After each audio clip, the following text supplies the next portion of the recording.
ডেঙ্গুতে আক্রান্ত হওয়ার পর কিভাবে বুঝলাম, কি খেলাম আর কিভাবে দিন পার করলাম তা থাকছে আজকের ভিডিওতে। Hello everyone, welcome back to মিশুস box. আপনারা বহুদিন থেকে আমার ফেসবুক পেজ, ইউটিউব চ্যানেল কোথাও কোনো ভিডিও পান নাই, এখনও সেইভাবে অ্যাক্টিভ নই। তার একটাই কারণ, আমার ডেঙ্গু হয়েছিল। আই থিঙ্ক যাদের ডেঙ্গু হয়েছিল তারা ভালো করে জানে কেমন অবস্থার মধ্যে দিয়ে যেতে হয়। এই মাসে আমার মেয়ের জন্মদিন ছিল, তাই এ মাসের ফার্স্ট উইকের দিকে আমরা একটু বেরিয়েছিলাম মেহেকের বার্থডে ড্রেস খুঁজতে।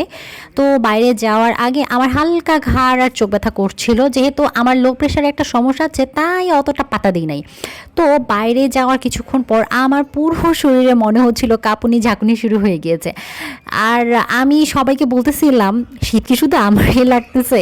মেহেকের কোথাও ড্রেস পাই নাই, তো টুকটাক শপিং করে আমরা একটা স্ট্রিট ফুডের দোকানে বসেছিলাম খাওয়ার জন্য, কিন্তু এক ফোঁটাও খেতে পারিনি। শুধু হাজব্যান্ডকে বলেছিলাম আমার খারাপ লাগতেছে। সাথে সাথে বাসায় এসে প্রেশার চেক করা হলো, প্রেশার যথারীতি লো, জ্বরও 103+। ভাবছিলাম সিজন চেঞ্জ আর কয়দিন থেকে ঠান্ডা কাশি ছিলই, তাই হয়তো জ্বর।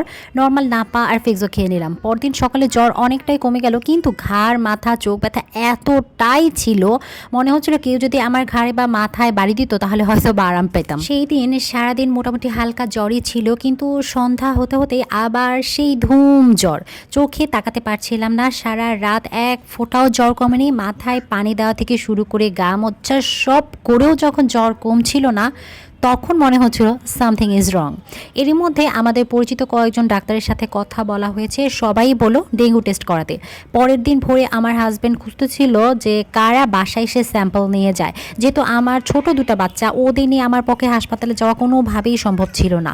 তো পপুলার থেকে এক ভাই এসেছিল, স্যাম্পল নিল এক গাদা টেস্টের জন্য, অ্যান্ড ফাইনালি জানতে পারলাম আমি ডেঙ্গু পজিটিভ। এরপরে জার্নিটা অনেকটাই কঠিন। একটা ব্যাপার খেয়াল করবেন, যখন আপনি জানবেন না আপনার কিছু হয়েছে তখন কিন্তু মোটামুটি ঠিক থাকবে, কিন্তু যখনই জেনে যাবেন কিছু একটা হয়েছে, অসুস্থতা যেন আরও চারপাশ থেকে ঘিরে ধরবে। আমার ডেঙ্গু জ্বরের কথা শুনে আমার থেকে আমার হাজব্যান্ড একটু বেশিই চিন্তায় পড়ে গিয়েছিল। সে এক গাদা স্যালাইন, ডাব, জুস এনে হাজির। তার হাতে এতগুলা লিকুইড দেখেই আমি তাকে জিজ্ঞেস করি আমার কি ডেঙ্গু হয়েছে। তার আগ পর্যন্ত জানতাম না যে আমার ডেঙ্গু হয়েছে। এদিকে আমার আব্বু আম্মু ঢাকা থেকে জামালপুর আমার দেশের বাড়ি গিয়েছিল একটা কাজে, সেখান থেকে পাখির মতো উড়াল দিয়ে তারাও চলে এসেছিল। আর এসেই আম্মু আমার উপর পুরো মিলিটারি শাসন শুরু করে দিয়েছিল। ভাতের মার, ডাব, স্যালাইন বানিয়ে একদম জোর করেই খাওয়াই দিত। প্লাটিলেট কমে যাওয়া, লো প্রেশার সব মিলিয়ে শরীর এতটাই দুর্বল ছিল যে আমি যে সোজা হয়ে দাঁড়াবো সেটাও পারছিলাম না, মাথা ঘোরা ছিল। এখনও দুর্বলতাটা কাটেনি। আমি যখন অঘরে ঘুমাতাম আমার মেয়ে আমার ছেলেকে বলতো মা অসুস্থ, ঘুমাচ্ছে, ডিস্টার্ব করো না। How blessed I am. সবাই বলতো রেস্ট নাও রেস্ট নাও, আমিও জানি রেস্ট নেওয়া দরকার, কিন্তু কেন জানি শুয়ে বসে থাকতে পারতাম না। আর সে সময় ফোন কি জিনিস বা কোথায় আছে তার কোনো খেয়াল ছিল না। একটু সুস্থ হওয়ার পর টুকটাক ক্লিপ রেখেছি। শরীরে থেকে মানসিকভাবে বেশি বিপর্যস্ত হয়ে পড়েছিলাম, তাই মানসিক শান্তি আর সময়টাকে কাজে লাগানোর জন্য পাটের রশি আর জুতার বাক্স কেটে কিছু একটা বানানোর চেষ্টা করেছি। আর আমি এসব নিয়ে থাকলে মানসিকভাবে অনেক শান্তি পাই। এর মধ্যে প্রতিদিনের পপুলার থেকে সেই ভাই এসে স্যাম্পল নিয়ে যেত, আর আস্তে আস্তে প্লাটিলেটও বাড়া শুরু হয়ে গিয়েছিল।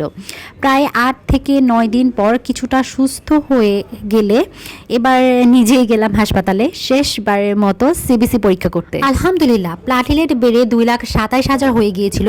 এই খুশিতে আম্মুকে বললাম আম্মু বিরিয়ানি খাবো। আম্মু সকালে উঠেই বিরিয়ানি, চিকেন ফ্রাই, ডিম সব রান্না শুরু করে দিয়েছিল। যেহেতু অনেকটাই সুস্থ আর আমার ভাই ঢাকায় একা থাকে, এবার আম্মুর চলে যাওয়ার পালা।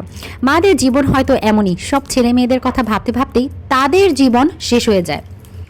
পয়েন্ট টু বি নোটেড, আমার বাসা বা বাসার আশেপাশে যথেষ্ট পরিমাণ পরিষ্কার। জানি না কোথা থেকে আমাকে এডিস মশা কামড়িয়েছিল। আর যদি ডেঙ্গু হয়েই যায়, প্রচুর প্রচুর প্রচুর তরল জাতীয় খাবার খান। যত তরল জাতীয় খাবার খাবেন তত তাড়াতাড়ি সুস্থ হবেন। ও হ্যাঁ, আমি কিন্তু পেঁপে পাতা কেটে তার তিতাকুটা রসও খেয়েছি। সবাই সাবধানে থাকবেন, ভালো থাকবেন। যদি ভিডিওটা ভালো লেগে থাকে please like, comment and share. Thanks for watching.